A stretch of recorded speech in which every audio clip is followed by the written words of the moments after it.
বলতেছে পুঙ্খারে পুঙ্খারে এটাই মানবো, আমার শায়েখ যেটা বলছে সেই অনুযায়ী আমি চলবো।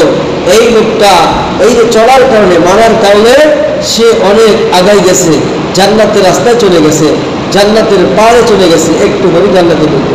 আর এক ব্যক্তি অনেক আগে থেকে মুরিদ হয়েছে, কিন্তু সে চলে না, ওর মন মতো চলে। কি মন মতো চলে? মন মানি জীবন কি মুখস্থ করেন? মন মানি জীবন কি? মন মানি জীবন জাহান্নামী জীবন, এটা হুজুর মুখস্থ করেছে। তাদের কি আপনারা বলছেন? মন মানি জীবন কি হয়? জাহান্নামী জীবন।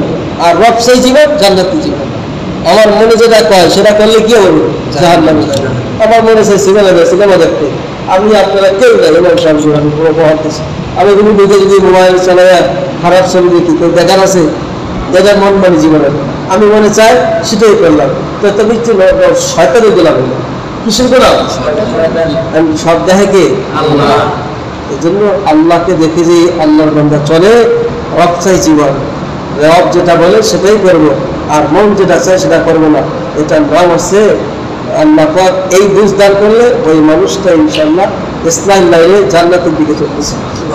আল্লাহ আমাদের বুঝিয়া আমল করার তৌফিক দান করে।